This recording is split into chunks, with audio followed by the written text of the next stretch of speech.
last cleaning video, your gloves. You just made soap and did the dishes, and you potentially got stuff all over these gloves. And also you want to make sure that you turn them inside out to make sure the inside's dry and you don't get all icky stuff in your hands. So we're gonna, lots of water, that's the key. Use the same detergent that you use to clean the dishes, and you clean the gloves. Now make sure you get the back, even though, oh, that's silly, but you never know what's splashed. So you have stuff splashing all over, especially if you have any kind of incident while you're making soap. There's going to be stuff all over. Also get in between the fingers. Soap tends to stick there if it's going to, like if you've had to touch the batter, pick up, you know, if you spilled some and you pick it up with your hands, you want to make sure that you get any remnants off. Rinse, rinse, rinse.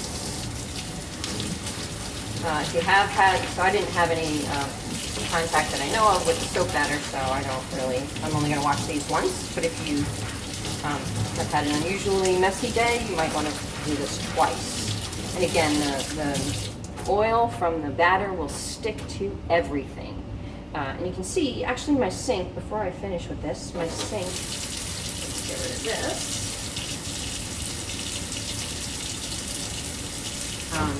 Actually has some residue. So you always want to make sure you clean the sink as if it was a pot. So once again, every single inch you want touched, every single centimeter, and you scrub until you don't see the water, until you don't see the telltale smudgy looking stuff on the edges. So, like this. And in the sink, it tends to accumulate even if you have a stainless steel sink, this is true. This is like the third house I've had a sink in. They all do the same thing in the corners. For some reason, no matter how many times you wash the corners, that's the last place you end up washing because there's always a smudge. Okay, so the sink is looking as clean as the tops.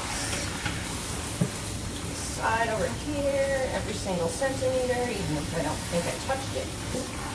Make sure your sponge isn't spreading stuff around.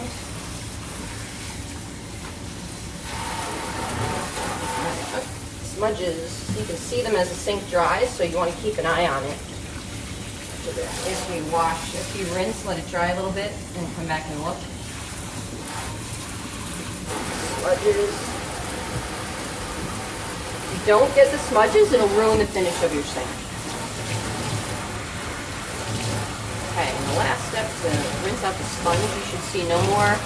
The water should run completely clear. Now, if there's actual soap still in the sponge, it's going to take a little bit. But when I say soap, I mean your soap that you made versus the detergent. So you want to make sure this is really clear. Otherwise, your sponge will get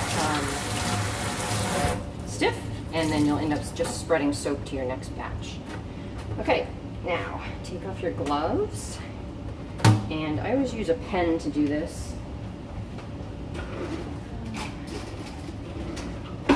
So this kind of pen, that's just a round barrel, is the best. Just put your hand in the glove. Oops, you gotta dry them first. Sorry. I have different towels that I use for drying when I'm soap making. Dry the gloves completely on the outside. In between the fingers. I'm going to turn them inside out, and if there's water, it's going to mold. Okay, so here we go. Dry, dry, dry. All the way up. This also makes sure if there's anything left on the gloves, you'll see it, or it'll get on your towel, which that's why you should have special towels for only use them that one time. Drying your gloves. This part right here, this is where I always end up with stuff left. So just be careful of the parts you can't see that you're wiping. Okay, so we turn our glove inside out, you pull. This is pretty common sense. Pull as much as you can out. Do that with both of them.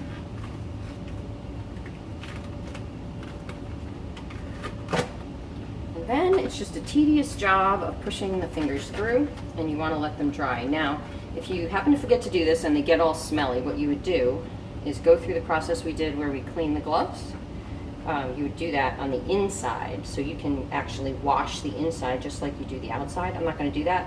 If you're pretty diligent about turning them inside out like this after each batch, they'll dry and they won't be smelly, but rubber gloves get smelly, so especially good ones. So this is kind of tedious, but it's way cheaper than buying new gloves every couple weeks, or having to throw these good ones away because they're all full of bacteria and icky stuff on the inside. So, and you'll smell it, it's pretty gross. Alright, so this is boring, so I won't show you the whole thing, but you get the idea. Pull the fingers through so that they dry out.